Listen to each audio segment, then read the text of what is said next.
wabarakatuh. Halo teman-teman, saya Vinoswati. Saya di sini akan menjelaskan mengenai organ jantung. Jantung adalah organ berotot yang sangat vital dalam sistem peredaran darah manusia. Di jantung memiliki 4 ruang yang masing-masing memiliki fungsi khusus, yaitu yang pertama ada atrium kanan atau serambi kanan yang menerima darah yang mengandung sedikit oksigen dari seluruh tubuh melalui vena cava.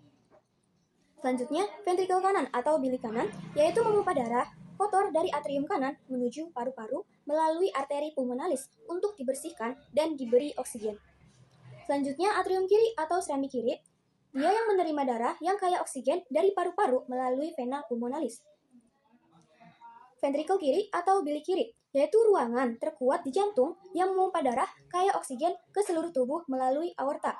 Juga di jantung ini dia memiliki fungsi utama. Yang pertama, memompa darah ke seluruh tubuh agar oksigen dan nutrisi dapat disalurkan ke sel-sel tubuh. Yang kedua, membuang sisa metabolisme seperti karbon dioksida melalui sistem peredaran darah.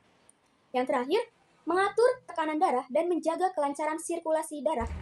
Halo teman-teman, perkenalkan saya Naila El Kausar dari Prodi S1 Kebidanan dengan NIM 1520 1250 35007. Di sini saya akan menjelaskan materi tentang darah. Darah adalah cairan tubuh yang sangat penting. Darah beredar melalui pembuluh darah. Darah bekerja seperti sistem transportasi. Tanpa darah, sel-sel tidak akan mendapatkan nutrisi, oksigen, dan tidak bisa mengeluarkan sisa-sisa metabolisme.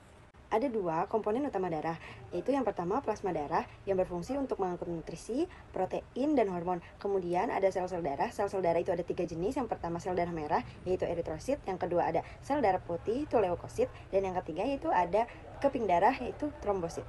Sel darah dapat berubah bentuk karena penyakit atau kondisi tertentu. Bentuk abnormal yang sering kita temui yaitu sel sabit. Dapat kita lihat di gambar sel sabit, yaitu berbentuk seperti bulan sabit atau huruf C. Terus sel sabit disebabkan karena mutasi gen pada hemoglobin.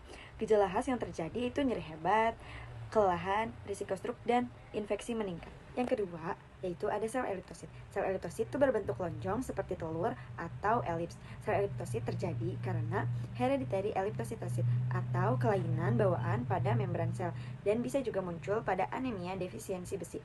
Sel eritrosit seringnya tidak terjadi gejala, tetapi pada kasus berat sel mudah pecah dan dapat menyebabkan anemia hemolitik. Yang ketiga yaitu ada sel sferosit. Sel sferosit itu berbentuk bulat penuh seperti bola. Sel sferosit terjadi karena hereditary spherositosis atau kelainan bawaan pada membran sel. Masalahnya itu mudah pecah di limfa dan anemia hemolitik. Kemudian terjadi pembesaran pada limfa. Ciri khasnya yaitu sel mudah rapuh daripada eritrosit normal. Yang keempat yaitu ada sel target. Sel target itu berbentuk seperti papan sasaran. Itu lingkaran yang di tengahnya itu gelap, di sekelilingnya itu pucat, dan di pinggirnya itu gelap lagi. Sel target terjadi penyebabnya yaitu thalassemia, penyakit hati, hemoglobinopati, dan kekurangan zat besi. Ciri khasnya itu sering terjadi pada anemia kronik.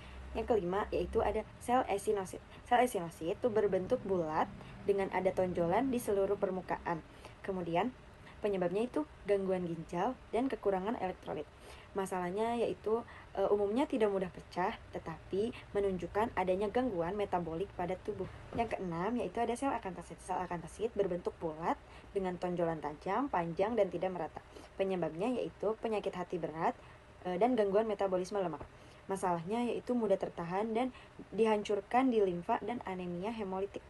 Assalamualaikum warahmatullahi wabarakatuh. Perkenalkan, nama saya Amalia Ramadhani dari kelas 1B S1 Kebidanan. Saya di sini akan menjelaskan fisiologi tentang pembuluh darah. Pembuluh darah berfungsi untuk membawa darah yang dipompa oleh jantung ke seluruh bagian tubuh. Pembuluh darah juga berfungsi untuk membawa darah kembali ke jantung. Ada 3 jenis pembuluh darah utama, yaitu arteri, vena, dan kapiler. Untuk arteri mengalirkan darah ke jantung, dinding tebal dan elastis, umumnya membawa darah kaya oksigen. Dan untuk vena mengalirkan darah kembali ke jantung, dinding lebih tipis dan memiliki katup. umumnya membawa darah kaya karbon dioksida. Dan yang terakhir untuk kapiler pembuluh darah paling kecil, tempat pertukaran oksigen, karbon dioksida dan nutrisi antara darah dan jantung.